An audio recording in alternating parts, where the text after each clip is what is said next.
Good morning, mi gente. It's 9 a.m. I know, gay people and an LGBTQ plus Kiki at 9 in the morning? Whose idea was this? Oh, wait a minute, it was my idea. Me? I'm FayWhat, and I'm gonna help you get your week started off right. We have lots of fun things to talk about. It's gonna be a fantastic week.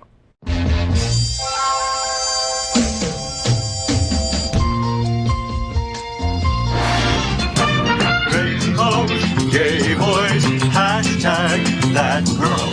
Sunbeams, drag queens, L-word. Is that girl the girl of all our dreams? She's everything that every girl should be. Aqua, South Beach, hashtag that girl. Pride-filled, tea-dance, Wilton. Is that girl Latina, but she's universal too. If you find a girl to love, only one girl to love, then she'll be that girl too. That girl. The FayWhat Show is America's first LGBTQ plus morning show, and we are live right now on Roku, Apple TV, Android TV, Amazon Fire Television, YouTube, and Facebook. I'm also on demand. It's Monday, May 1st, 2023. Where did the time go? So let's kiki about what's going on in the LGBTQ plus community. I have a sidekick joining me in bed for some conversation. What do you think I was talking about? Our first segment is called Gay Boys Sleep Late. And this morning I'm joined by my gay guy pal model, spiritualist, wellness counselor, part of Queer Yoga Club Miami and HIV activist with Impulse Group, who also sits on the Men of Color Advisory Board for Viv Healthcare. He walks sex siren. Oh, does he walk sex siren? You gotta see this video. In the House of Gorgeous Gucci, Jamal L. Starks. You can find him on Instagram at porcelain with a 3. Good morning, Jamal. Welcome to Faye's Bed. How are you? You're all refreshed? Yeah. How was your weekend? Good? Refreshing. Oh, I love that. Very refreshing. Yeah. How far away are you? 10 feet. Very refreshing. Yeah. Do you have men courters? Do you have people who court you? Do you have Yes. boys? Do you have boys that you have as benefits? Like, you know, you could just call them. It's not a thing. I don't have benefits because I think at this age, instead of, I've been through that stage of my life. In this stage, I have my house, I have everything. So it's more so like, do we mesh? Do we connect? Like, I have connections. Ooh, I love that. I have connections, and they're very rare, and they're few and far between. And do you know instantly? Or like after a conversation? Like what? Oh, I can feel energy instantly. Like it would be a good attraction. It would be a good connection.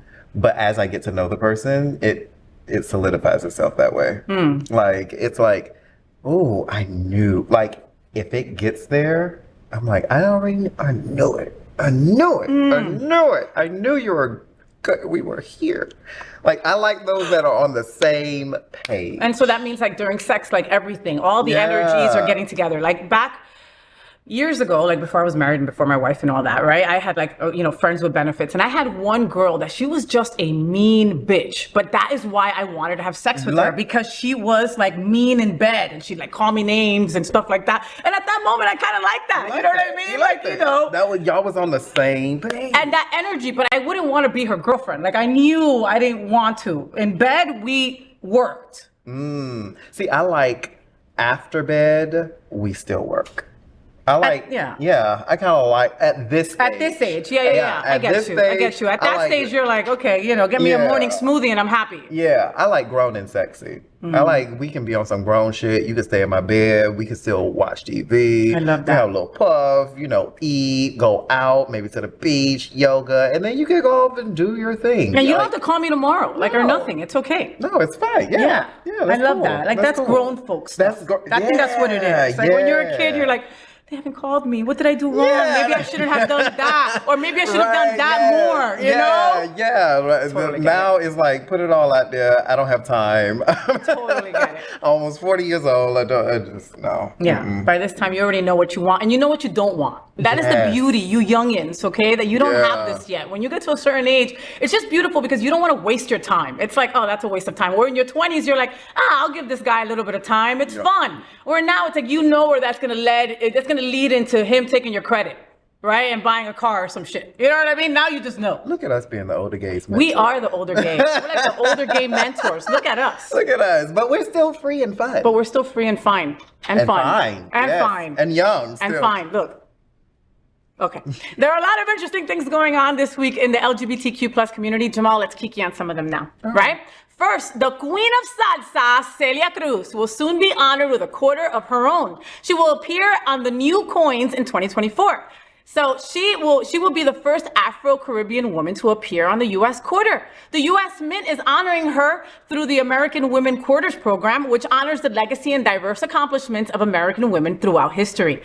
Over the course of a decades-long career, Celia Cruz earned 23 gold records, 3 Grammy Awards, 4 Latin Grammy Awards, and the President's National Medal of Arts. She was also honored at the 2016 Grammys with a Lifetime Achievement Award. Celia died in 2003 at the age of 77. Celia Cruz now has her own U.S. quarter. What are we all talking about? Yes, a celebration to Afro-Cuban. Azúcar, yes. azúcar. Yes, I love this. But why is it my first thought is how come you just gave her a quarter? Well, isn't it George Washington on the quarter? Oh my God, that is true. So she's replacing the first president. No, that's also... Well, she's not replacing. No. She's an also. Yes. She's an also. I love that. And they need to give more people of color that spotlight. Yes. You we know, need like to revere those ancestors. Like I remember when they were talking about giving Rosa Parks something. Yeah. I remember when they were talking about Harriet Tubman. Harriet Tubman on the $20 bill, but has that even gone through? I don't know. Side piece. Did that happen? Side piece? No. Oh, wait, Rosa. Wait, she's not. Harriet Tubman isn't going to be on the $20. I thought that was a thing. I thought so too. Why are you giving my Celia girl a quarter? ¿Por qué le das una peseta? Ella se merece $1 por lo menos. She deserves $1 at least. Does. Just say azúcar. Who's on the dollar? Who's on the dollar, side piece? You got dollars in your pocket from Ramrod yesterday? Probably 1 second. Like I don't know. I don't know. You know? I don't know who's on because we don't use bills that much anymore. Washington's on the dollar. Washington is on the dollar. Oh, okay. I just float with Apple Pay and vibes. That's what I tell everybody. Quarters around. Okay, when I was drinking, I've said this story before. I would keep change in the middle panel so I could throw it at other cars. I had no kind of sense, folks. The world is better today because I don't drink, okay? This was 8 years ago. You're just throwing quarters at people? Now, you know how bad people drive here in South Florida? Oh, you know. So I would open up the window and throw a bunch of pennies that dents cars. Don't do that at home, though. Oh, because they were driving bad? Yes. Oh, so I understand that. That's okay. That's no, different. because this is South Florida. There's a whole... There's a whole thing, okay? Baby. There's a whole thing. And our governor has just decided that anybody that wants a gun can get one, all right? With the amount of road rage that we have here. Forgot about that. That's why I drive with peace and my crystals in the front of my console. That's a very good idea to have your crystals on there, just in case. Because you could throw this at a person too. Well, no, that's not what you meant. No, yes, it is supposed to, but also, please don't fuck with me because, you know, I carry crystals around all the time. If you do, like, I have no problem with, you know, protecting my peace at all costs. Okay, and there it is. Yeah. Next, Florida's preeminent LGBTQ plus rights organization, Equality Florida, has issued an official travel warning to LGBTQ plus people considering visiting the state that we're in. Watch this. The advocacy group Equality Florida said Wednesday it was taking the extraordinary step, quote, in response to a wave of safety inquiries following the passage of laws that are hostile to the LGBTQ community, restrict access to reproductive health care, repeal gun safety laws, foment racial prejudice, and attack public education by banning books and censoring curriculum. Governor Ron DeSantis has used the demonization, of people of color and queer folks as a cornerstone of his political career. He has gone to war with Disney over its opposition to the Don't Say Gay law and taken control of the state's education system. His staff has regularly smeared LGBTQ plus people and allies on social media with vile slurs and insinuations of sexual abuse. On its website, the organization details many such relentless legislative attacks on LGBTQ plus Floridians, spearheaded by DeSantis. That resulted in this warning that, quote, Florida may not be a safe place to visit or take up residence, end quote. For Equality Florida to say that is bananas. Equality Florida says, don't come to Florida. What are we all talking about? What do you think? Oh, wow. Well, I'll say this. Don't go to the rest of Florida, but you can come to Fort Lauderdale or Fort Lauderdale. Well, we have a nice gay community. But that's the delusion, Jamal, is that we're in this, I think it's a beautiful thing that if we really wanted to, right? If I really, let's just say, you know what, screw you straight people, you don't care about us anyway, so I'm done with you, right? I can legitimately go to a queer gym, I can get a job at a queer space, I can live in a queer area and not deal with straight people anymore if I really wanted to. But that's not reality. No, it's not. It's not. I'm just telling y'all, we do have a queer community. But outside of the queer community, this is sad that we actually do have to issue travel advisories. Also, the NAACP issued one to Black folks, telling them also not to travel to the state of Florida. And why is that? Due to the police? The policies that Governor DeSantis came out with, like the taking away of the African American history, the banning of books, all of the things that have been going on in Florida. It's just not safe. It's just not safe. No, for it's scary Black times. Or queer people here. And then we have an open carry state, like you said. So, yeah. I mean, I feel safe within my body. You feel safe because you know your surroundings. You know your safe places to go to. God forbid. You know your safe people to call. Okay, but someone new. Think about when you first moved here. All right? No, I grew up here. Okay, well, forget it. I'll think about when I first moved here. I've lived all over the country, okay? And whenever you move somewhere else, you don't have your bearings. Yeah, you have to find the safe spaces. You have to find the safe, Yeah, you have to navigate to them in order to create them. Yeah, you're right. And the reality is that this is a straight world. That's why I get mad when people are like, we should have a straight pride. What? Right. You live in a straight world. As soon as we walk outside, it's straight. Yeah. Everywhere. So, but it means that so much bad is happening that Equality Florida had to do something like that, And then so much bad is happening to our people of color that then NAACP had to say something like that. You know what I mean? Like, that is a big thing. That's a huge statement. Do not go to the state because they don't give a shit about you. Yeah.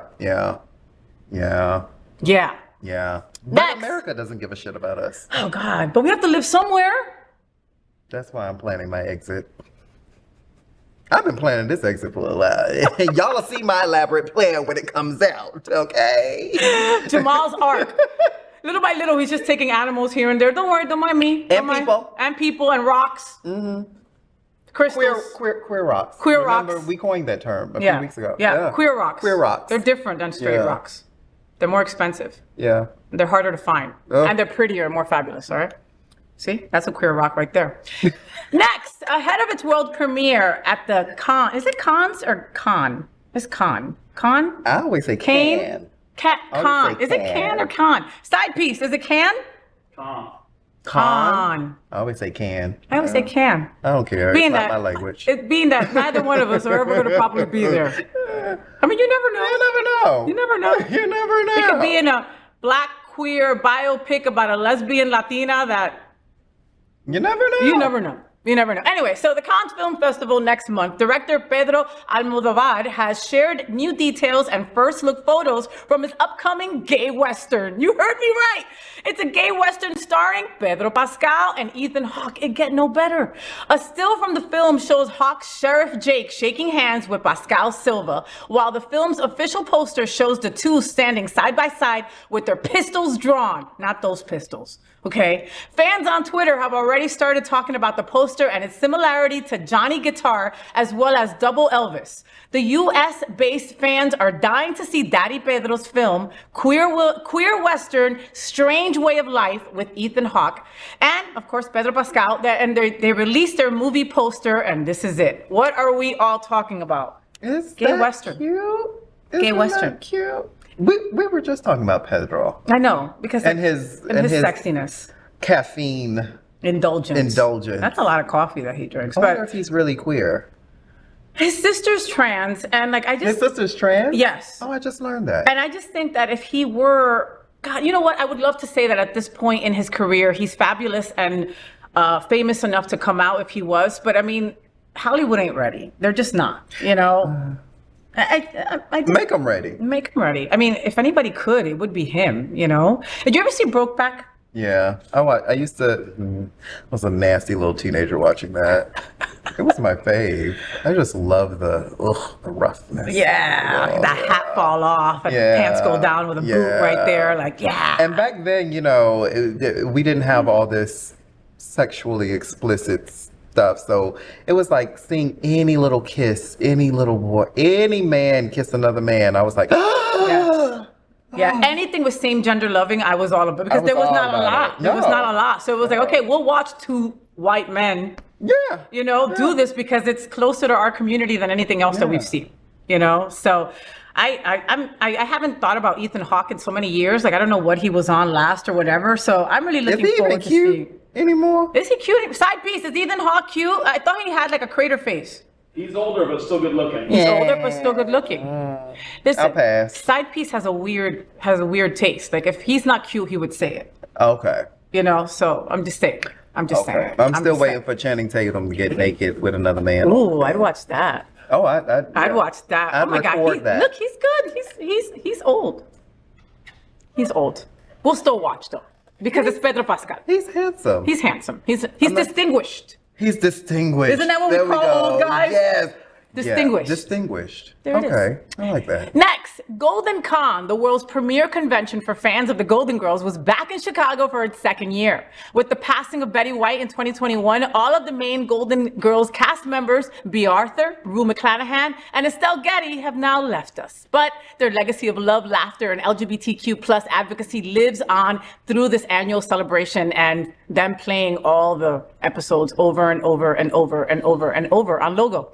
A session named Rue's Wish, the life and wishes of Rue, told by the late star's only sister, Dr. Melinda McClanahan, during the convention, received special attention. The event also featured a Golden Girls themed costume contest, a series of trivia competitions, a live podcast recording of Out on the Lanai with Sadie Pines and Carrie Doherty, and the mother of Solid Gold Dancer Disco, hosted by the Golden Gays. Watch this. Celebrating unconventional families of all kinds. I think the one thing that makes the Golden Girls so great is it's that moment of chosen family. It's finding your authenticity and who you are, and not confiding to like societal norms, and still living a fulfilled life. And so whether you're the Blanche of the group, or you're the witty one of like Sophia, or you're just kind of the aloof one like Rose, there's a way that everybody can get along and live in harmony.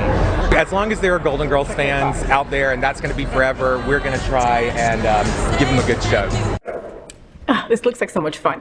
Golden Con becomes the convention for all things Golden Girls. What are we all talking about? My favorite show. Like, how could we couldn't be more different, Jamal, than these women, and you say your favorite show? Like, how did they do this? Because of what he said in the interview, they came together as chosen family. Not only that, the show was very grounded. It was older white women back in the 80s, set in the 80s, and they each had regular lives with regular problems that all were they tackled HIV and AIDS. They tackled racism, immigration, trans. They even touched that back when nobody was talking about that. Yes, and they even touched on ageism, sex.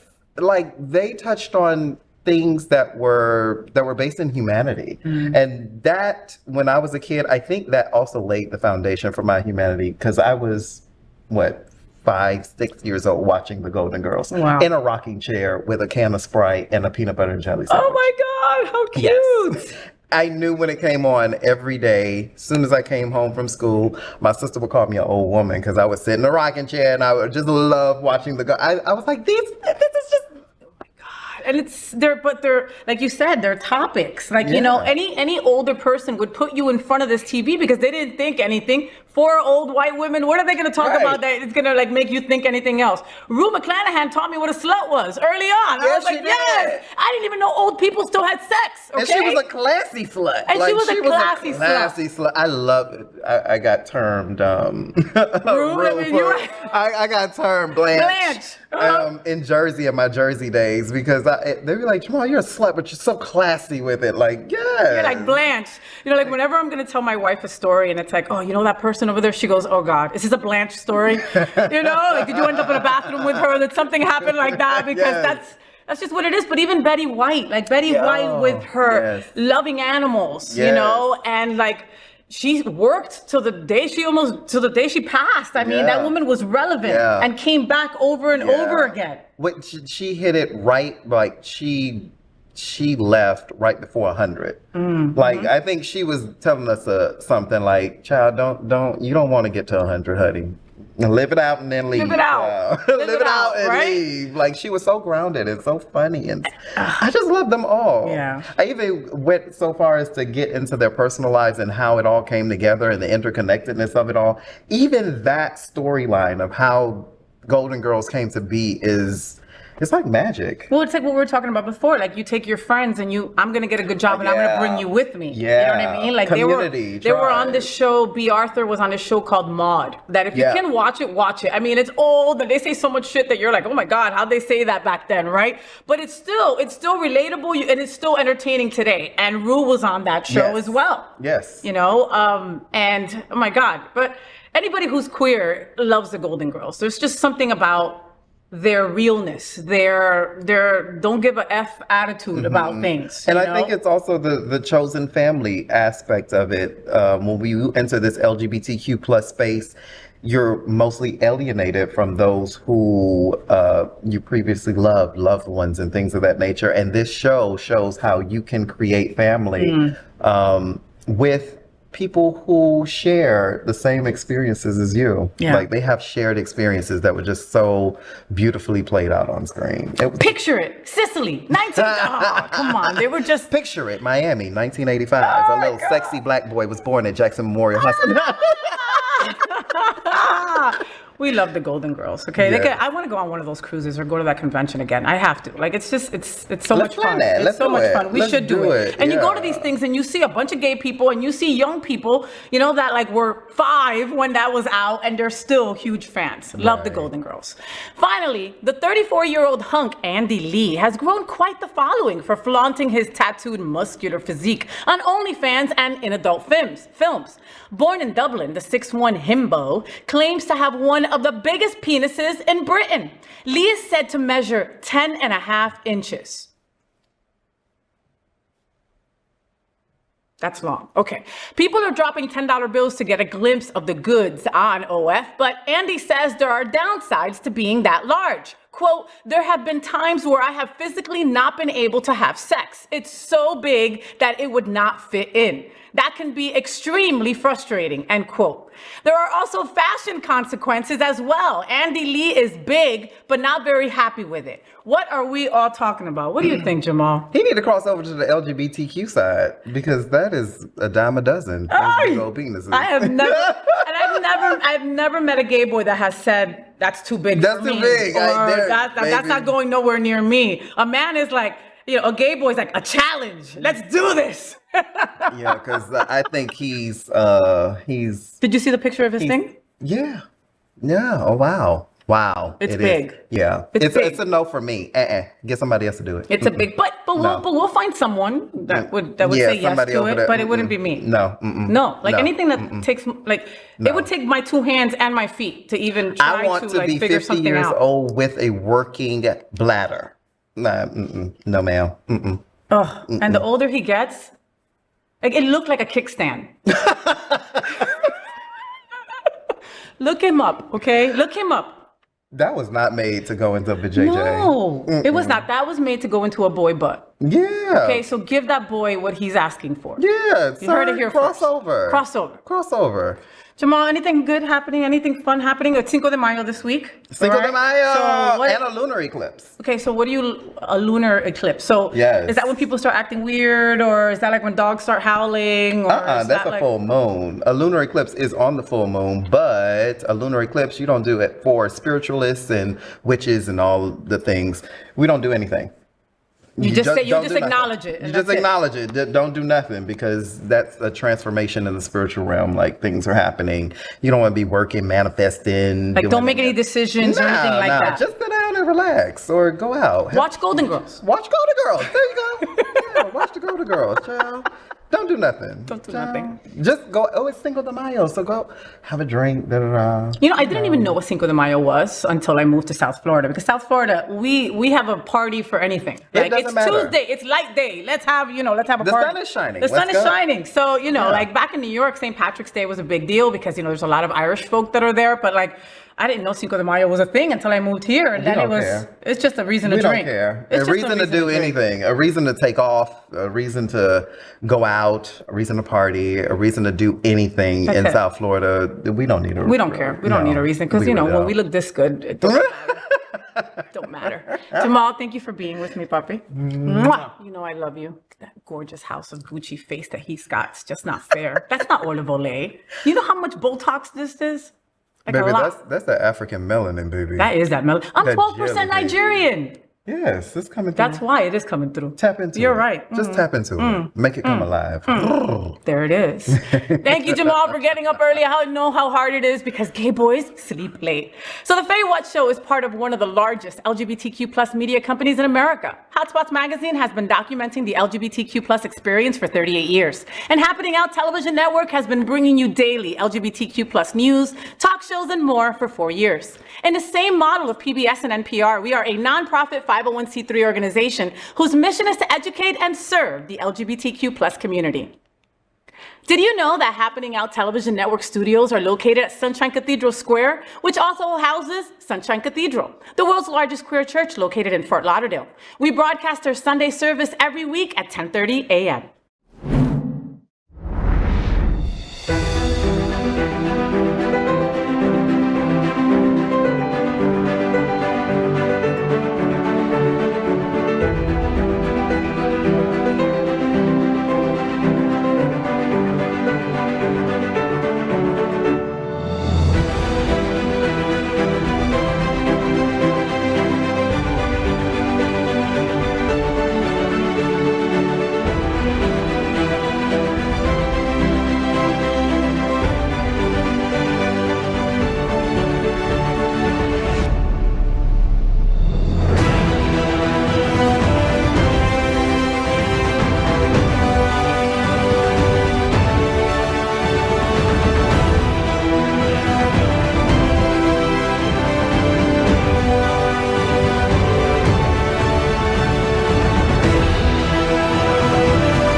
At the FayWhat show, we want to introduce you to interesting people that are important to our LGBTQ plus community.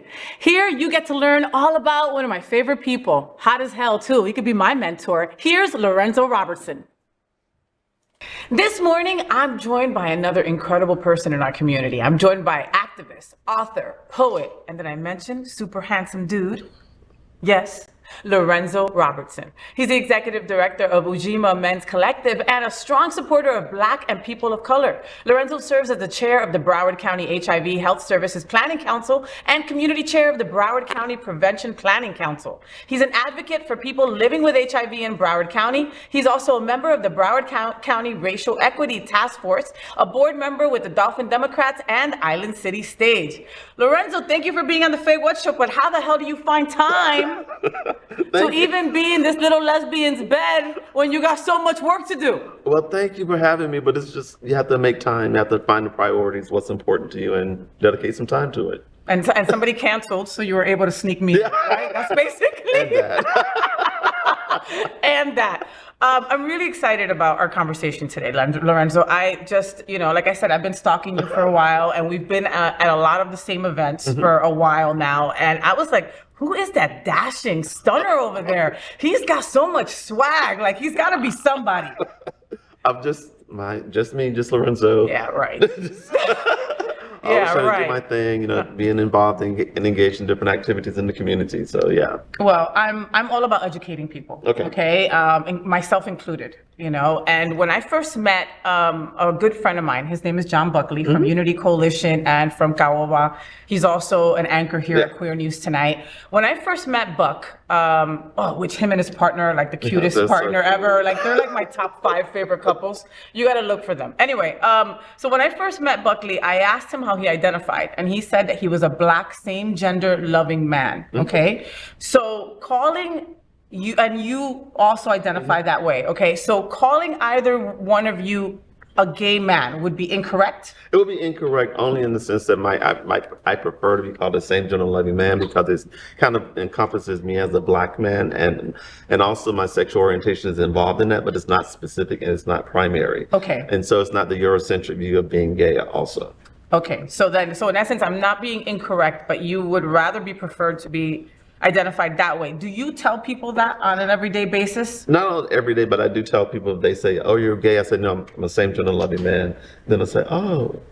Then I'll say, it means that I still enjoy sex with men, but it's just... Because you notice in our community, when someone corrects you, you're like, oh! Like, and then, like, I knew that. Yeah, of course. But you're saying, I have no effing idea what you mean by that. So then you Then take that as that, right? Yeah. But see, that's what makes you so incredible, that you know somebody else would go, okay, and walk away. Yeah, no, especially in the Black community, you tell people that you're a same gender loving man, they'll say, okay.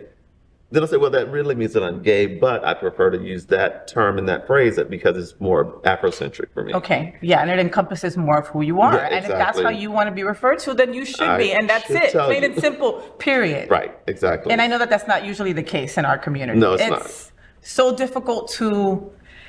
Like we take snail's paces at certain things, especially when it comes to learning and education. You know, you maybe have been in a meeting for an hour about pronouns and about how to address certain people, and you leave that meeting and all of a sudden everything's forgotten and it's like nothing.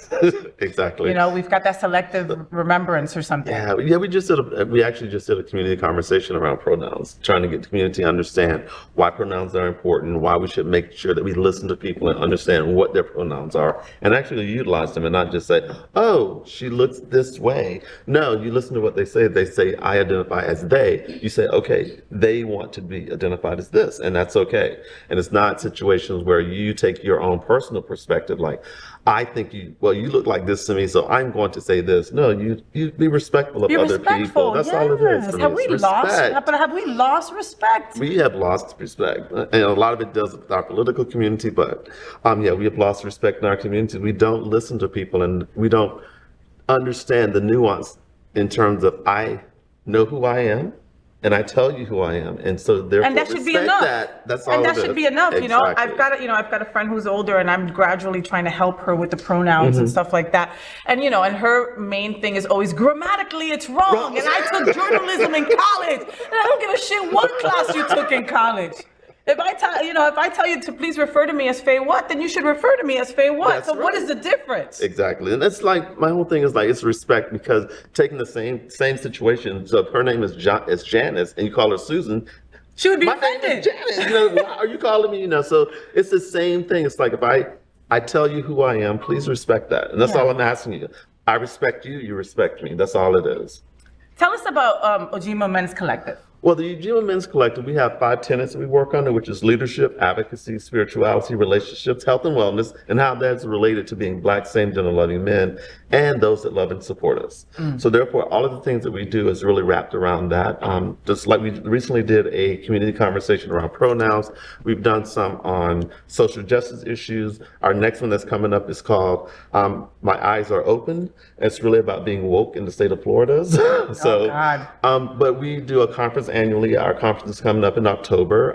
We do many conferences around the state and around the country, like a one-day conference, like from 10 to 3. We do workshops, workshops, and then we kind of go home. But it's really about educating community members about, in those 5 areas: leadership, advocacy, spirituality, relationships, health, and wellness. And that right there, that will make a well-rounded individual right there with those 5 things taken care of, you know? And especially, when it comes to like mental health in our community, okay? And I'm gonna include Brown here, okay? Mental health in Black and Brown is just something that is just like, oh no, we're not taking a pill to fix anything. Oh no, you're lesser and you're weaker because you need therapy, help. or you're just asking for help, you're already in the weaker side. Yeah, because in our communities, we've always been taught, especially in Black communities, you've been taught that we don't talk to therapists. We don't go to psychologists. That's nothing. You hardly go to a doctor. We barely go to the doctor. We go to the emergency room because everything is so bad. I have to go somewhere. So those are the things that we still are challenged with in our community. We're getting better, but it's still a deep challenge that we still have to, we're still confronting it now. It's a constant. Yeah, it is. But we are getting better, and that's why we do health and wellness. So therefore, we include mental health programs, things that deal with the physical health, but also mental, spirituality. All those things are involved in that. And a lot of people said, well, you're a Black organization, Black gay, why don't you do HIV? I said, well, when you say Black gay men and HIV, it becomes like redundant. So therefore, why do we want to continue that narrative? So that's why we broke it down into have our 5 tenets, and health and wellness includes HIV and all the other things that could be under health. Exactly. Course. That makes total sense. Yeah. What is the hardest part of being ED of Ujima? It's not really challenging at all. Luckily, it's been very simple. It's very easy because I love what I do. I love being involved in it, and it's just I don't really have any challenges. The biggest thing, of course, is bringing in more funding. But we've been blessed to continuously get different organizations to support us and give us money to do different projects. So far, it hasn't been that bad of a job. Okay, good. Which is good. I'm gonna ask you about the same thing next year. Let's see what you say. You've been an HIV activist forever as well, though. I saw you at the Care Resource Building opening. Do you remember that down in Miami? That's a long time ago. Yeah.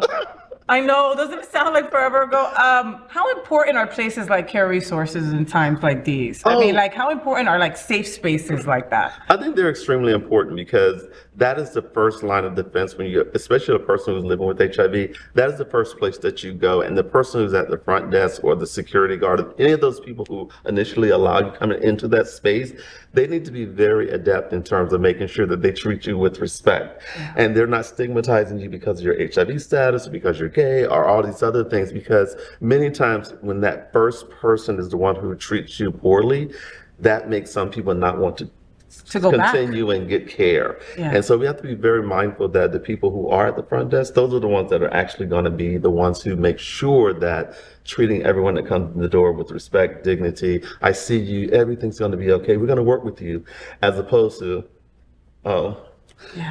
we still get those types of things. But you smirk and you laugh, but that is a commonplace, Right. My wife is a nurse practitioner, and we often have roundtable conversations with all our friends, and a lot of the Black and brown friends will be like, look, I don't trust doctors. Right. I don't feel right. I don't feel that they know what I'm going through or even care about what I'm going through.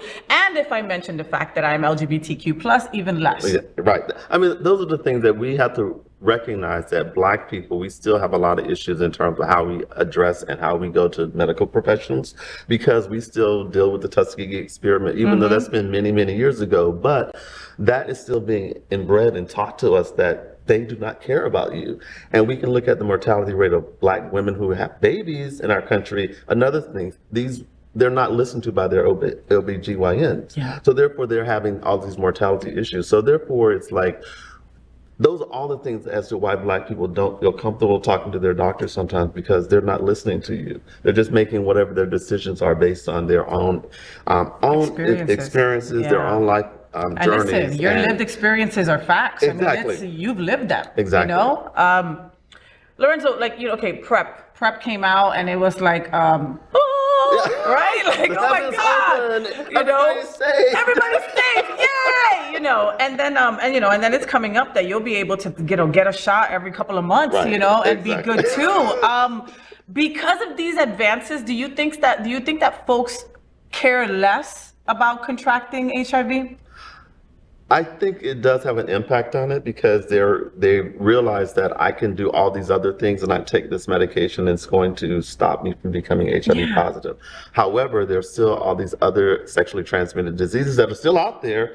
So people can still get chlamydia, gonorrhea, syphilis, herpes. So all these things are still there, and people are getting those as well. But they're on PrEP, so therefore they're not worried about HIV, because HIV is not curable now. Yeah. All the other medication, everything else, they can take a medication for it and they're okay. And I think that they're Not to, not to say call people prep whores or anything like that, but that's unfortunate.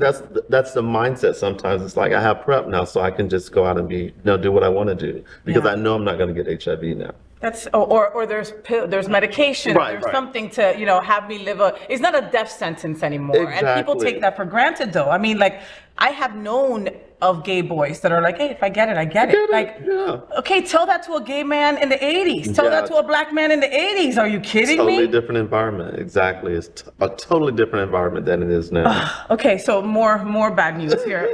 Okay, in your opinion, and with your many years of experience in advocacy, to me, makes you an expert, okay? How do you think the LGBTQ plus community is showing up for our black and brown trans women that are being killed all too often? We're not. I mean, that's like that. You didn't even take a breath. Yeah, You just went, we're not. It's unfortunate we're not showing up as we should and how we could because we realize and we see that these things are happening. It's an epidemic, and we know that it's happening in our community. We continuously hear the numbers of the mortality rate of a black trans woman is 35.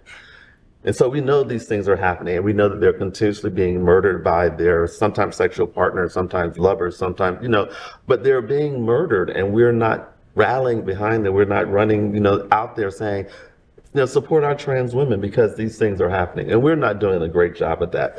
Again, we're doing better. We're trying to do more, but we're still falling short on a daily basis. And we need to do more to actually support our community. If these trans women were white, do you think more would be done? Yes. Listen, look, and again, no disrespect to the 4 college children, the college kids that got killed. Exactly. I don't know where they got killed, but it was all over the news everywhere. Where I would ask my wife, but is it somebody famous's kid or what exactly is the reasoning? God, it's awful that those 4 children, because they were children, got murdered, but I was just like, okay, I don't get it. Why is it everywhere? It was everywhere, and there are black trans women being murdered daily. Every day. Yes. And we hear nothing about it, not a peep. We don't hear anything about it. And so how do you continue your fight, Lorenzo, when you see this on TV on a daily basis? Because I know that if I'm not doing it, other people like me, we're not doing it, it will not get done. So therefore, I have to continue to fight, continue to stand up, continue to be there, continue to share my voice, and continue to use my voice, my platform, everything else to make sure that people know that these things are happening. When we did our pronouns conversation, we had a trans man on our panel. We didn't have a trans woman only because we do hear a lot from black trans women. So we had heterosexual men, heterosexual female, black trans man, and a black lesbian. So those are people that we don't talk to a lot in our community, especially in the gay communities. Yeah. Like we talk to white gay men or we talk to black gay men. Yeah. And so we purposely wanted to have some different voices on that panel to actually show that when we're talking about pronouns, it's not only about one population, it's about all of us because we don't live in silos. So therefore, we're going to continue to come in contact with people who are going to have challenges or saying, my pronouns are, and they let you know these are my pronouns, and please respect that. Mm-hmm. And you've got to listen. Lorenzo, our drag queens are being attacked. Okay, our governor. I don't even say his name anymore because it just it makes like my lunch go away. Yeah. You know what I mean? So he's threatening prides to become drag queen free, right? Or alcohol free. Yeah. All right. What do you think about that? I mean, I just think it's ridiculous, and I think I don't know who hurt him in the past. But whoever did that, I don't know if they were a black person or a trans person or a gay person. I don't know who did it, but someone did something so horrendous to him at some point that he now has a platform and he can retaliate. And that's what he's doing. That's what I feel like it is, because there's no reason for him to want to do all the things that he's doing. There's no point to it. It's like, who are you trying to hurt? And why are you trying to hurt like the drag queens? I mean, they're entertaining you. That's all they're doing. They're not trying to indoctrinate children. They're not groomers. Mm-mm. They're not doing any of these things, but you're continuously making these negative connotations about who they are, which is totally wrong. But, you're, on the other hand, you are actually grooming kids. Like, you can't do this. You shouldn't do that. Everything that you think, that's what you're indoctrinating the rest of the state to do, to follow your lead in terms of what you think, as opposed to listening to the constituents that you're supposed to be serving. Yeah. So I just think it's just a horrible situation that we're in the state of Florida, and we need a new governor. We need a new governor. Oh, it's okay. Well, he probably won't be with us soon. Well, He'll be president. Oh, and that's God. And that just brings us a whole other realm of issues. Exactly. Lorenzo, you're a man of a certain age, okay? And you look freaking amazing for it. If I was straight, I'd be all over you. Just letting you know. And we're in bed. And we're in bed, you know? You know, and I think I know the answer to this, but I still want to hear it from you. How does ageism affect our community? I mean, because I know boys that like are afraid to turn 30. They're afraid to turn 30. Like they're like, oh my God, that's it. My life is over. No one's ever gonna look at me again. And I'm like, are you kidding, boy? Like, come on. But like, legit, they're going through like a drama right now. Right, and they're going through it because we live in a society where sex sells and youth sells, and those are the things that you continuously look at. All of our gay magazines, you don't see older people on them, but maybe once every 2 or 3 years. But primarily the ARP magazine. But on a monthly basis, you see all these young, hot, buffed guys, and it continuously tells you that if you don't look like this, then you don't count. You don't matter. And I think that becomes the other part of that. We have to start to addressing our ageism in our community. We have to start saying, older men are handsome, older men are sexy, because it's like... Because they are. Many are, exactly. So I've seen you without your shirt on, Lorenzo. I hope we have a picture of him without his shirt on, because... But we have, you know, you can wash clothes off there. I'm just saying. But we have to continue to talk about those things and actually say that our community, we don't age out at 30. You know, you don't die. You know, all gays die at 30. No, it's like we continue to live. Like you turn 30 and you turn ugly, and that's it. It's over. And we have to start to celebrate that in our community. We have to do it. We have to stop the perpetuation of all of the young hot boys on the covers. We have to start talking about other people who are sexy as well. And I think that becomes all of our responsibility to make sure that we don't only look at the young hot boys. We look at the other men in the bars and the clubs and wherever we are. We look at everybody, not just, and make them feel like, damn, you're hot. Yes. You know, and stop looking only at the twinks. But you know, that's going to be a challenge in our community. I'm telling you, they should be on the cover of some magazine somewhere. I'm just saying. Tell us about the convention. The convention's in October, right? Right. It's what's the convention called? It's the Ujima Men's Collective Conference, but this year's theme is living in the light. Because what we want to do is make sure that we teach and give Black gay men the opportunity to be open about their sexuality, open about their sexual orientation, open about whatever it is you want to be open about. So we want you to live in the light. So it's kind of that. And it's a 3-day conference. It starts on Friday, ends on Sunday. We do workshops. We're going to have a gala that Saturday night. We're going to do some other parties in the evenings. We're going to do a lot of fun stuff, but it's also educational as well. So we're going to have a Naj. He's like this neo-soul artist. He's going to be there performing. I love that. So it's going to be a really good conference this year. And this will be your third or your second? No, it's really...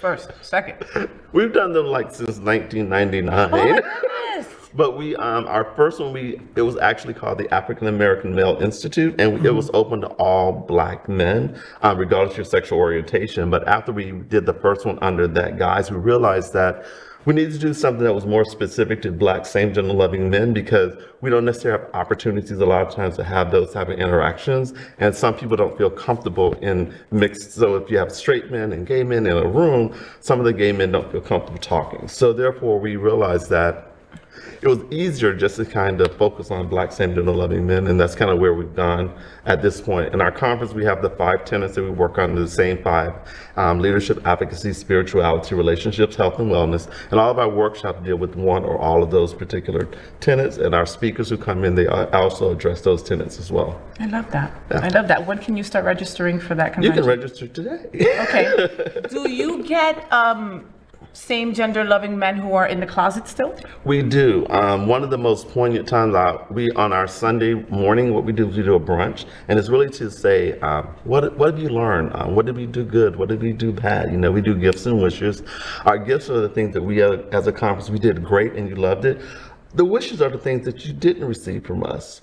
So, but this one guy, he was sharing that, and he was in tears. He was like, this is one of the first times I've been in a space that I could actually be myself and not have to worry about someone outing me or anything like that. And it was just so powerful, because he had come like from the west coast of Florida. So it wasn't like he was he was right there, but he was like, he didn't have many opportunities to really let himself be open about his sexual orientation. And be him, be who he is. And be who he truly is. And it was just kind of like, wow. So that was one of our big things that I was just like blown away because he had that opportunity to be authentic. And you gave him that first taste. Like, how beautiful is that? But that's a gift, Lorenzo.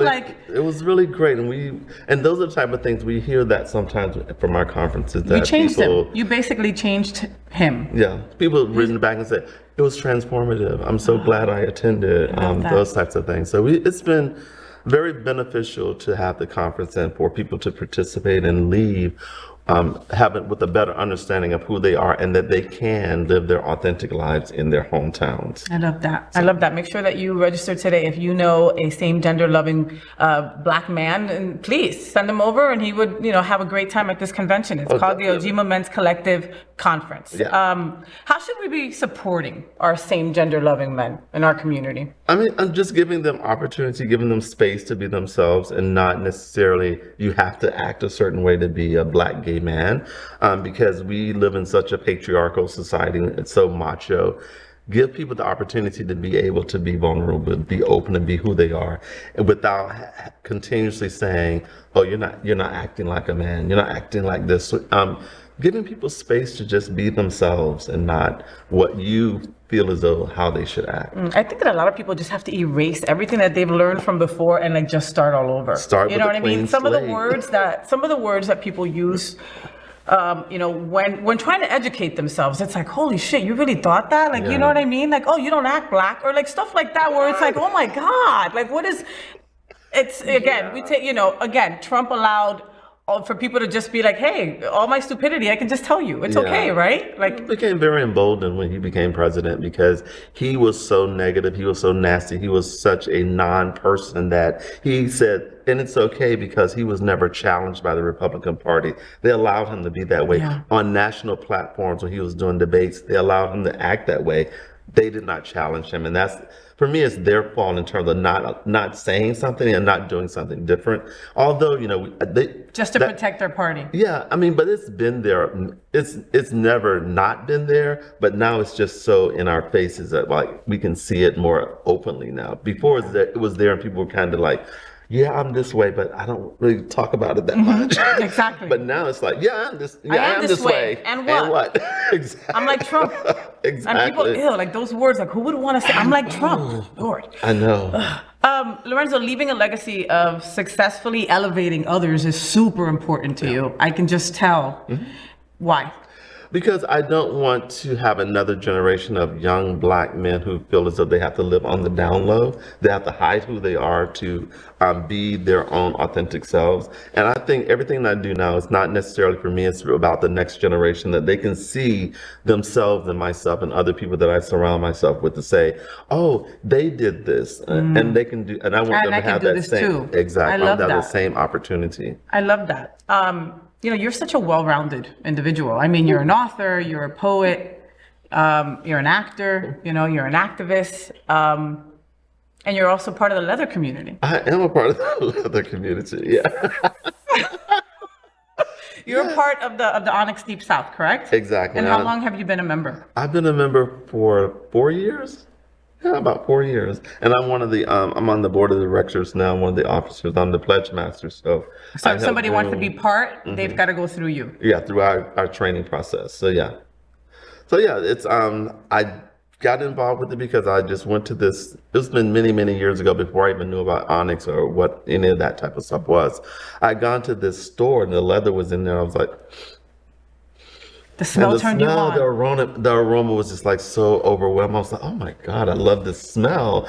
And it was like, so that had always been in the back of my mind in terms of the leather community. And then you could have become a biker. Right, yeah. But instead, you're like, this will be more fun. So I got more involved with it. I learned about the organization. Then I pledged the organization. Now I'm the pledge master. So yeah, it's been exciting to be a part of it. Incredible. And learning and meeting new people and just kind of understanding how we all have different kinks and fetishes in our lives.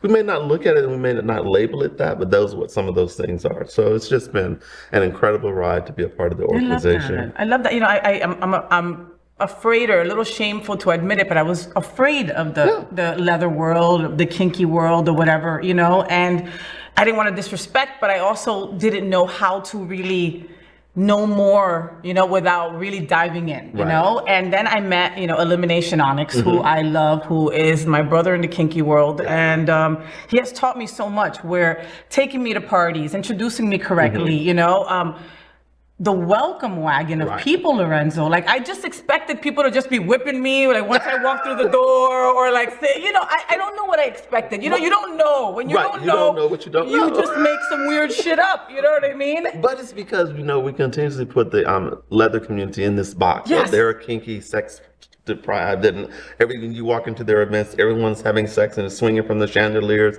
And those things could happen. Those are things that can happen, but everything is generally done with consent. And you question and you have conversation and you find out what your likes are, what your dislikes are, and you negotiate what you want from that interaction with that person. So therefore, you're going to get what you want, and you're not going to get something that's not yours. Like you're saying, you walk in and just start whipping you. No. I'm sorry, kinky folks. It's just, again, I'm silly that way, but that's what I thought. Like, I'm going to walk through the door, they're going to put a ball in my mouth with one of those crazy masks, and no one's going to let me talk, you know? And that's what a lot of people think, because you're taking the time to learn and understand. A lot of people don't. They just kind of think about what they think it is, and that's what they go with. And it's really about communication. The kinky community is really about communicating your wants, your needs, your desires, and why you want these different things. It's really about talking, and that's a bigger part that a lot of people outside of the kinky community, they don't understand, that we really communicate, and it's really about making sure that you negotiate what you want from your interaction with someone else. When I wanted to know more about the leather community, I was like, all right, we're going to Leatherworks. I'm going to wear a couple harnesses. We're going to do this, that. I was ready. I had the whip. I had things I didn't know where they went, but I was like, yeah, this will be fun. And Elimination was like, oh no, sis, no, put all that away. We're not there yet. Okay, we're gonna start talking about consent. And I was like, what? And it was like a whole half hour on just that, the boundaries and respecting other people's relationships. And nobody came up to me without telling me their relationship first. I'm serving this person, and it was just very organized, Lorenzo, and I didn't think that when I thought about the leather and kink community. And that's what the thing, like you're learning about it from someone who knows about the community. Other people, they want to be in a part of the leather community. Sometimes, like you're saying, they just go buy a harness and go to the bar. And I'm like, that's fine, but to actually interact with people in the leather community, you need to understand the boundaries. You need to understand negotiation. You need to understand consent. All these things that are a part of the community. It's very, like you're saying, structured and organized.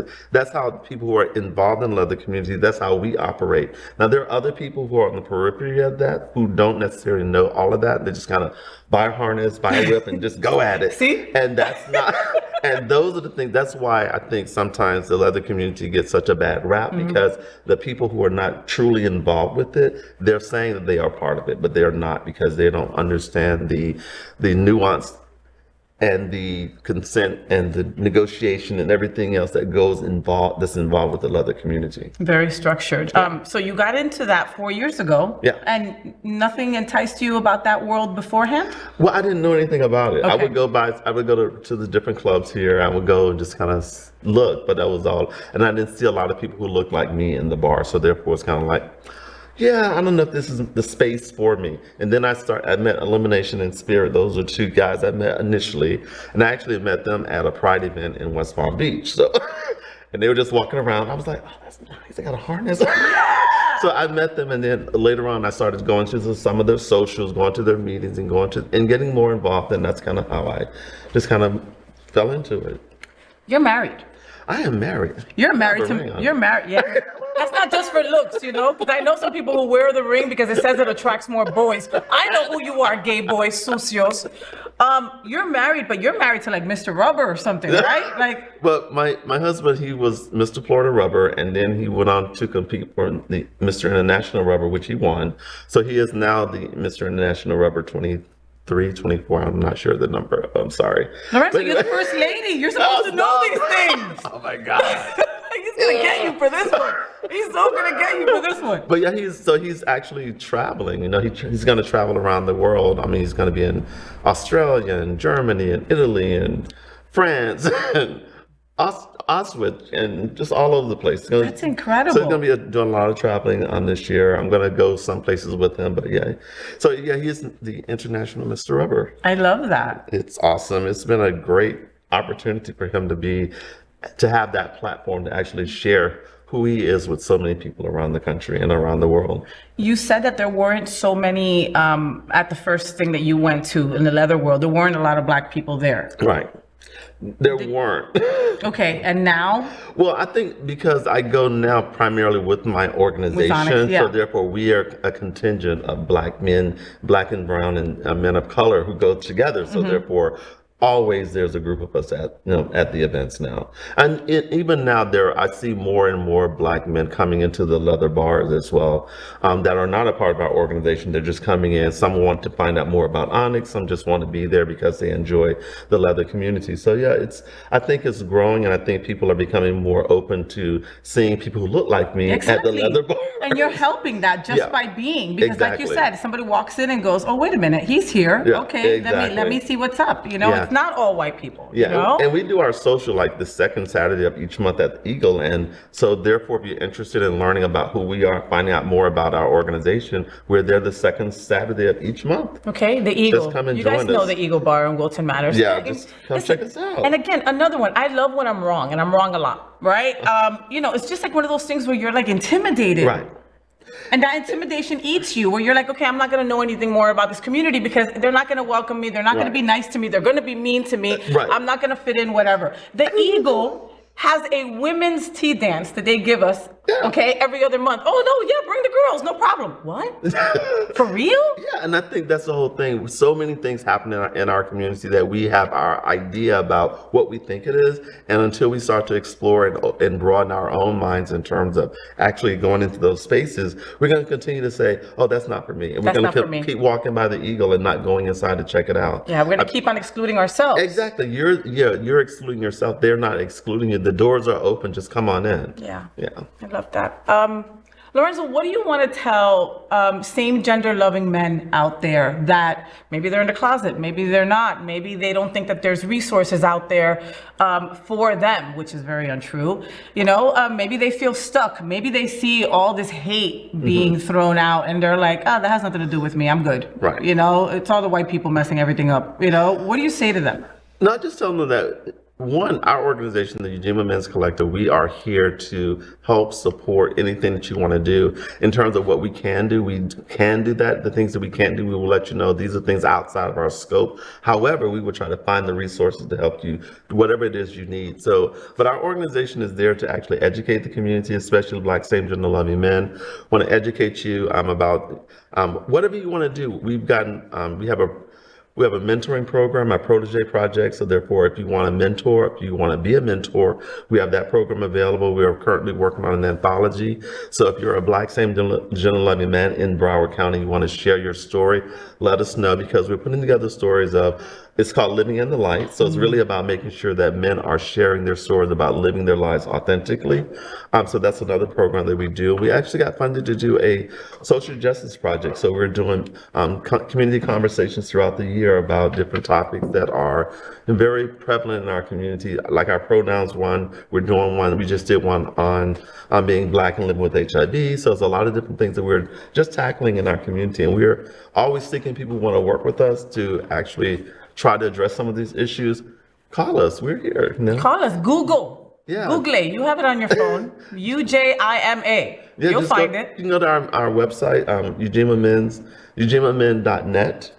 It's right there, and you'll have all of our information there. If you want to come to the conference, the registration is there. You want to be in the anthology, that information is there. So everything you want to know about us is right there on our website. Thank you, Lorenzo, for all you do, Bubby. You are an incredible human being. Is there any way, you know what, next time you got to come be on my show with your hubby. Okay, that would be great. And I have to sit in between you. Okay. Thank you so much for having me. And I'll wear a harness or something. I don't know. Thank you for being on the FayWhat show. You're incredible, Lorenzo. Make sure that you follow Lorenzo on social media. Make sure that you also follow Ujima's Men's Collective as well. Look out for the conference coming out in October. Onyx is having events all the time too. Make sure that you follow them. You've got questions? Ask. Yeah, definitely. Period. You might get an answer, okay? And isn't that all we want in this world, is just to be answered? Exactly. And be seen? And be heard. And be heard? That's Okay, true. can you just stay sexy until the next time I see you? Oh, definitely. I'm going to try. I'll do my best. I don't think he has to try too hard. Lorenzo, thank you so much for being on the FayWhat show. We will see you again soon. Thank you for having me. We'll be right back. Finally this morning, I want to get our week started by telling you some things that are really important to me. We call it Faye, what's on my mind? Our trans siblings are being attacked left and right. I know in my heart that it just can't be all about hate. A lot of it is misinformation and fear. People fear what they don't know, what they don't understand. They claim the existence of trans people ignores basic biology. Some of the same people who try to deny trans rights based on the science also deny the fact that humans are at fault for global climate change and spread misinformation about COVID-19 and the vaccine. They aren't dealing with facts, and their anti-trans rhetoric is rooted in harmful beliefs. So I feel the need to grab some science and talk about this, right? Okay, we'd be here all day if we had to debunk absolutely every myth and outright lie about trans people and gender-affirming healthcare. But the research is out there. It's being shared in courts and in political debates and in articles written by those who would uphold trans rights. Here's the truth, people. Here's the actual truth behind 3 of the most common anti-trans claims, all right? How about this myth? Being trans is a social phenomenon sweeping through younger generations. The widely discredited trans social contagion theory can be traced to a 2018 paper where they coined the term rapid onset gender dysphoria, which some anti-trans folks have used to suggest trans adolescents, particularly trans boys, aren't trans, but are simply lesbians or girls with mental health issues who declare themselves to be trans after exposure to so-called external influences. A study published in the journal Pediatrics in 2022 found that the social contagion theory isn't supported by real-world data at all. The CDC found a small drop in the number of young people identifying as trans. It also found that the proportion of young people assigned female at birth who have come out as trans fell slightly. What has increased in recent decades is trans visibility. It's a sign that society is becoming more accepting, as a rising number of trans people feel they can live openly and receive support, including gender-affirming care. The social contagion theory feeds into harmful claims that view groups as being contaminated and capable of corrupting or grooming young people. It's just ridiculous. It reeks of rhetoric used throughout history to attack many different marginalized groups, including members of the LGBTQ+ community, people of color, women, and those with disabilities. Trans people aren't new. History shows trans people have existed in different cultures across the breadth of human existence forever. Here's myth number 2. Trans people regret transitioning. Detransitioning means stopping or reversing transition, which can include social or medical transition or both, right? So there are people who detransition, and there are a variety of reasons that can be behind such decisions, including transphobia, family pressure, and non-affirming environments. Gender-critical voices often use stories of detransition to suggest that young people shouldn't be affirmed in their transition or be allowed to access gender-affirming care. But again, recent guidelines by the World Professional Association for Transgender Health say that several studies show that there are low rates of patient regret and high rates of patient satisfaction with gender-affirming treatments and surgeries for trans people. Another study found that 94% of children who came out as trans continue to identify as trans 5 years later. There is an established consensus among most major medical organizations that gender-affirming care is vital. And countless studies show it's harmful to prevent a person from affirming their gender. Your last myth: trans people, particularly trans women, participating in sports hurt cis women. Come on, people. The reality is that trans and non-binary people have been playing sports, whether it's in schools, clubs, or leagues, for years without any unfair advantages or issues. But legislation to exclude trans people, particularly women and girls, from participating in athletics has been brought forward in several states across the U.S. Lawmakers championing trans sports bans have continuously failed to cite cases in their states where trans athletes had advantages over their cisgender counterparts. A recent report found trans women don't have any advantages over their cis peers when participating in elite sports. Additionally, research found the role testosterone plays in trans eligibility rules in the athletics is often exaggerated, as their hormone has little impact on performance differences. Trans sports bans do nothing to protect or support girls and women in sports. That's because while there are real issues facing women's sports, including unequal pay, racism, and rampant sexual assault and harassment, trans participation in athletics isn't one of them. Bans push kids and young people away from the life-changing power of sports. It deprives them of the invaluable lessons that taking part teaches, as well as the benefits that physical activity has on mental and physical health. Spread the word, get educated, people, and tell others. Why am I, a cisgendered lesbian, talking about this? Why the F not? Everyone should be talking about this and telling anyone who will listen. Our trans family members deserve it. That's it, all right? They deserve the sports, the equal pay. They don't deserve the racism, the rampant sexual assault. They don't deserve any of this, all right? Get alert. Be aware, know what's going on, and also get educated. Tell others, okay? Everyone should know these things. Enough is enough. Well, that's the FayWhat show. I hope that you had fun. I am really passionate about trying to connect the L and the G in our LGBTQ plus community.